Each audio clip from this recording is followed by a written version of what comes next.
Movie की शुरुआत में हमें 1985 के राजस्थान के एक गांव को दिखाता है, जहां पर एक शख्स पेड़ पर चढ़ के अपनी बकरियों के लिए पत्ते तोड़ रहा होता है। कुछ ही देर में उससे दूसरा शख्स आकर उसे गोली मार देता है और उसके पास आकर उसका जीभ और दोनों काट लेता है और उसे पेड़ पर लटका देता है। उसी रात को बबीता नाम की लड़की को देखते हैं, जो कि मंदिर का बहाना बनाकर अपने बॉयफ्रेंड से मिलने आती है। वहीं बबीता के अगले दिन शादी होने वाली थी, वो भी दूसरे लड़के के साथ। कि तभी हम देखते हैं कि कुछ डकैत बबीता के घर में घुस जाते हैं और उसके माँ बाप को मारकर उसके घर में रखे हुए कुछ बॉक्सेस लेकर वहां से चले जाते हैं। अगले दिन उसके घर में वहां की पुलिस इंस्पेक्टर सुरेखा सिंह और उसके साथ भूरे पूछताछ करने के लिए आते हैं। पूछताछ करने पर बबीता बोलती है कि जब ये सब कुछ हुआ मैं उस वक्त मंदिर गई थी और मुझे इन सब के बारे में कुछ भी पता नहीं था। अगले दिन उस गाँव में सिद्धार्थ नाम के शख्स आता है। गाँव वाले के पूछने पर वो बताता है कि मुझे कुछ काम है और मुझे पढ़े लिखे आदमी चाहिए। वहाँ के लोग बोलता है कि इस गाँव में सिर्फ पन्ना ही है जो पढ़े लिखे है, वो तुम्हारे काम आ सकता है। सिद्धार्थ पन्ना के घर के नॉक करता है, तब उसके घर पन्ना की वाइफ चेतना खोलती है। सिद्धार्थ के पूछने पर चेतना बोलती है कि वो कलकत्ता गए हुए है, वो 2-4 दिन में आ जाएगा। जब वो आएगा तो मैं बोल दूंगी। अब यहाँ पर एक बच्चा पेट पर लटके हुए उस शख्स को देखता है। वहाँ के लोग पुलिस को इन्फॉर्म करता है। बॉडी को देखकर भुने बोलता है कि ये मर्डर डकैत ने किया होगा, लेकिन सुरेखा सिंह बोलता है कि नहीं, ये कोई जलाद का काम है। वो इंस्पेक्टर इन्वेस्टिगेट करने के लिए उसी गाँव के ढाबा पर जाते हैं। सुरेखा ढाबा के ऑनर माथुर को उस मरा हुआ बॉडी की फोटो दिखाकर पूछता है कि क्या तुम इसे पहचानते हो। माथुर बोलता है कि हाँ, ये शोभा है और उसका 3 दोस्त और है। माथुर बोलता है कि उसका दोस्त इसी गांव का है। सुरेखा उसी ढाबे पर सिद्धार्थ को पहली बार देखता है। वो इसके बारे में माथुर से पूछता है। माथुर बोलता है कि ये एक एंटीक डीलर है, यहाँ से पुरानी सामान ले जाकर दिल्ली में बेचता है। अब यहाँ पर सुरेखा माथुर को बोलता है कि जब शोभा के दोस्त यहाँ पर आएगा तो उसे पुलिस चौकी भेज देना। अगले दिन फिर से सिद्धार्थ पन्ना के घर जाता है। चेतना उसे अपने घर के अंदर बुलाती है और वो बोलती है कि अब वो 1-2 दिन में आ जाएगा। जब वो आएगा तो मैं बोल दूंगी। कुछ दिन के बाद देखते हैं कि पन्ना और उसके दोस्त अपने गांव आ जाते हैं। जब वो दोनों ढाबा पर जाते हैं तब माथुर उसे पुलिस स्टेशन भेज देता है। अब यहाँ पर पुलिस के पूछताछ करने पर पन्ना और उसके दोस्त बोलता है कि शोभा मेरे दोस्त जरूर था, लेकिन उसके बारे में हमें ज्यादा कुछ मालूम नहीं है। सुरेखा बोलता है कि ठीक है, तुम लोग जा सकते हो। अगर तुम लोग इस गाँव से बाहर गए तो पुलिस में इन्फॉर्म जरूर कर देना। अब यहाँ पर फिर से सिद्धार्थ पन्ना को ढूंढने उसके घर जाता है और वो पन्ना से मिलकर बोलता है कि मेरा एंटीक का बिजनेस है और मुझे तुम जैसे 6 आदमी की जरूरत है। पन्ना बोलता है कि देखो, ये हम 3 दोस्त मिलकर तुम्हारे काम कर देंगे, इसके लिए ज्यादा पैसा लगेगा। सिद्धार्थ मान जाता है। पन्ना अपने दोस्त को लेकर सिद्धार्थ के साथ जाने लगता है। सिद्धार्थ अपनी गाड़ी गाँव के पास में एक खंडर के आगे रोक देता है और वो बोलता है कि मेरा कुछ सामान अंदर है। वो पन्ना के दोस्त को लेकर अपने साथ ले जाता है। उस खंडर के अंदर जाकर सिद्धार्थ पन्ना के दोस्त को मारने लगता है और वो उसे बेहोश कर उसका हाथ मुंह बांध देता है। वहीं बहुत देर तक कोई न आने पर पन्ना भी उस खंडर के अंदर आ जाता है। सिद्धार्थ उसे भी बुरी तरह से मारने लगता है। वो ऐसा क्यों कर रहा होता है किसी को मालूम नहीं था। सिद्धार्थ उन दोनों को बुरी तरह से मारकर उसका हाथ मुंह बांध देता है। उसके बाद सिद्धार्थ पन्ना के घर आकर चेतना को बोलता है कि पन्ना मेरे काम से दिल्ली गया हुआ है और वो 1 सप्ताह के बाद आ जाएगा और उन्होंने आपके ऊपर वाले रूम मुझे 2 से में भाड़ा पर रहने के लिए दिया है। चेतना मान जाती है। वहीं पुलिस बबीता से पूछताछ करने के लिए फिर से जाते हैं और अब की बार पुलिस उसके बॉयफ्रेंड को भी अपने साथ लाया हुआ होता है। बबीता के पोल खोलने पर बबीता एक चिट्ठी देता है जो डाकू ने उसके घर पर छोड़ा था। उस चिट्ठी में लिखा हुआ होता है कि बबीता अगर किसी को कुछ भी बोलेगा तो वो लोग उसे भी मार देगा।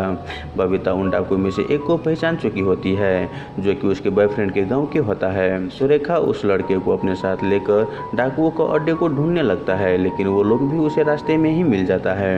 उसके बाद डाकुओं और पुलिस के बीच फायरिंग स्टार्ट हो जाता है और पुलिस डाकुओं को एक गैंग को मारकर उसके गाड़ी को ब्लास्ट करवा देते हैं। वहीं ये सब देखकर डाकुओं के गैंग के लीडर को बहुत ही गुस्सा आता है और उस रात को सुरेखा सिंह पर एक लेटर भिजवाता है। वो लेटर सुरेखा सिंह के बेटे को मिलता है, जिसमें लिखा हुआ होता है कि तुमने मेरे आदमी को मारा है और मैं भी मौका मिलते ही तुम्हें और तुम्हारे बेटे को मार दूंगा। ये सब सुनकर सुरेखा सिंह अपने फैमिली को उसके बहन के पास भेज देता है और वो उस शख्स को पकड़ लेता है जिसने उस चिट्ठी को उसके घर पर भेजा था। उसे पूछताछ करता है कि तुम लोग शोभा को इतनी बेरहमी से क्यों मारा है। वो शख्स बोलता है कि हमारे गैंग ने तो सिर्फ बबीता के फैमिली को मारा है, उसको पता नहीं किसने मारा। अब यहाँ पर सिद्धार्थ पन्ना और उसके दोस्तों को बहुत सारे टॉर्चर करते रहता है। वो उनके कान काट लेते हैं, पैर में किली आर पार कर देता है। जब भी वो लोग बेहोश हो जाते हैं तब उसके शरीर में एसिड डाल देता है और वो उसे बेहोशी की हालत में छोड़कर फिर से गाँव चले जाता है। कुछ दिन के बाद पन्ना के दोस्त धन्ना भी आ जाता है और वो भी सिद्धार्थ से मिलता है। सिद्धार्थ बोलता है कि पन्ना तुम्हारा इंतजार कर रहा है। धन्ना उसके बाद तुम्हें आ जाता है और वो भी उसके साथ जाने लगता है। सिद्धार्थ रास्ते में ही गाड़ी के अंदर उसे मारने मारने लगता है और उसे बेहोश करके उसे खंडर में बंदी बना लेता है। इसी बीच पन्ना की वाइफ चेतना को सिद्धार्थ से प्यार हो जाता है और वो दोनों जिस्मानी संबंध भी बना लेते हैं। टाइम टाइम पर सिद्धार्थ पन्ना और उनके दोस्तों को टॉर्चर करते रहता है। वो उन लोगों के पेट में बाल्टी बांध देता है जिसके अंदर चूहा होता है। वो चूहा उन लोगों के पेट को काटने लगता है। सिद्धार्थ उन लोगों को ऐसा ही छोड़कर चेतना के पास चले जाता है और वहाँ पर चेतना को बोलता है कि अब मेरा काम हो गया है और मैं कल चला जाऊंगा। चेतना बोलती है कि नहीं, मैं भी तुम्हारे साथ जाऊंगा। वहीं ये सब धन्ना की वाइफ गौरी देख लेती है और वो पुलिस को इन्फॉर्म कर देता है कि चेतना और सिद्धार्थ के बीच कुछ तो खिचड़ी पक रहा है। वहीं यहाँ पर चेतना अपने सारे सामान पैक करके सिद्धार्थ के साथ जाने लगती है। वहीं दूसरी तरफ गौरी के कहने पर सुरेखा फौरन ही पन्ना के घर पर जाता है, लेकिन तब तक वो जा चुका होता है। वहाँ पर सिद्धार्थ की एक डायरी मिलता है जिसमें उसकी वाइफ का फोटो होता है। तब जाकर वो समझ जाता है कि सिद्धार्थ ने ही शोभा को मारा है। अब यहाँ पर 1 साल पहले का सीन दिखाता है कि पन्ना और उसके 3 दोस्तों एक घर में चोरी करने के लिए जाते हैं। जब वो लोग चोरी कर रहा था तब वहाँ पर एक लेडी आती है जिन्हें देखकर पन्ना और उसके दोस्त लेडी को पकड़ लेता है और वो लोग उसे बहुत ही बेरहमी से जबरदस्ती करके उसे मार देता है। और वो लेडी और कोई नहीं बल्कि सिद्धार्थ की ही वाइफ होती है। सुरेखा सिंह फौरन ही सिद्धार्थ के पीछे पीछे उसे ढूंढने के लिए जाने लगता है, लेकिन रास्ते में ही डाकू उन पर हमला कर देता है। उस हमले में भूरे मारा जाता है और सुरेखा सिंह के पैर में भी गोली लग जाता है, लेकिन सुरेखा सिंह जैसे तैसे करके उन सब डाकुओं को मार गिराता है और ऊपर खंडर दिखता है और वो वहाँ पर जाने लगता है। उधर रास्ते में सिद्धार्थ चेतना को अपनी वाइफ की फोटो दिखाता है। चेतना कुछ भी समझ नहीं पाती है और उसे पूछने लगता है कि ये कौन है। सिद्धार्थ बोलता है कि तुम अपने पति से पूछना और वो उसे अपने पति के पास ले जाता है। पति की ऐसी हालत देखकर चेतना बहुत ही इमोशनल हो जाती है। तब जाकर सिद्धार्थ चेतना के मंगलसूत्र पकड़कर पूछता है कि पूछो तुम अपने पति से ये कहाँ से लाया है। दरअसल वो मंगलसूत्र सिद्धार्थ की वाइफ का होता है। यहाँ पर सिद्धार्थ पन्ना के दोस्त को गोली मार देता है और पन्ना को भी जिंदा जला देता है। तब तक वहाँ पर सुरेखा सिंह आ जाता है। सुरेखा सिंह बोलता है कि तुम अपने आप को सरेंडर कर दो, मुझे पता है कि तुम्हारे फैमिली के साथ क्या हुआ। सिद्धार्थ सरेंडर करने ही वाला होता है कि चेतना उसे गन से शूट करके मार देती है। अब यहाँ पर सीन कट होकर 6 महीने के बाद दिखाता है कि चेतना प्रेग्नेंट हो चुकी है, जो कि सिद्धार्थ का था, और वो लोग पिछली जिंदगी को भुलाकर हंसी खुशी गाँव में रहने लगता है।